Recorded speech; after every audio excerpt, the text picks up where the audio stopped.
So we are here in the pits at Muscle Cars at the Strip with Frankie, literally sitting on his G-body. So Frankie, I kind of want to just talk to you what you've really done to this car when it comes to the modern day hot rodding aspect of it. You know, it's challenging when you have a car like a G-body where no one really makes like a fully bolt-up chassis. I mean, there is a couple people, but nothing super performance-driven. And, you know, basically what we did here is take something that's super proven in a Speedtech product and graph it into a chassis. You know, literally like what old school hot rodders did and what modern hot rodders do now, you know. It's our Camaro subframe, and you've ran that for quite a few years. Yeah, it's basically a first-gen Camaro subframe that we grafted into the G-body frame, like right past the firewall.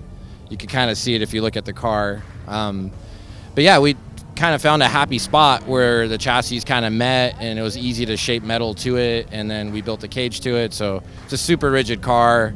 You know, in literally a 6-7 month span, this car has gone super competitive. I mean, with the help of everyone at Speedtech and others as well, this car's just gotten to where it's on rails, and it's a full custom build. Like, this would be, like, most people would consider this kind of like a hacked up car. You know, you hacked up this G-body that are worth so much right now. And all right, so about a year ago, we saw you here at LS Fest on these same grounds, and a lot has changed, not only in the car's performance, but in your performance. Now, the rear end, a lot's changed there as well, right? Yeah, last year at LS Fest, like, I got a couple cool pictures of one of the rear wheels off the ground. It's a cool picture. It's not a cool time. It's not fast. So from that point, you know, going from a canted stock G-body 4-link to this torque arm now in the rear, I mean, I shaved 2 seconds off of every auto. All right, so you said torque arm in the rear. We don't make a torque arm for a G-body, so how did you accomplish that?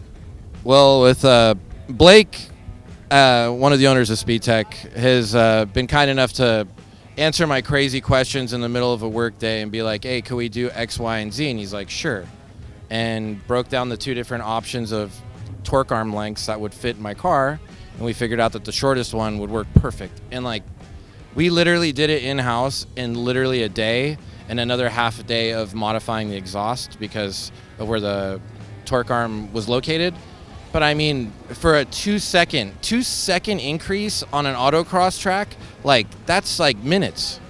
All right, so you said in-house build. You do this professionally, right? Yes, over at P2 Fabrication in Long Beach. We do stuff like this where it's just wild. We don't settle for what's out there. We settle for what the best possible outcome, permitting whatever budget or constraints we have to work under. But yes, in-house. That's super cool. So again, we're super excited with the way that this G-body's turning out with our extreme front, torque arm rear. Awesome job on the build. Thank you. And yeah, and we're actually doing a next project in conjunction with you guys also with the Fox body for Autotopia, IRS, and, you know, graphing in this similar extreme front end, which you guys don't make. But we're like, you know what? We know it works. We know how to make it work. We know how to, you know, as far as all the characteristics, we already know it, and we're going to use the best.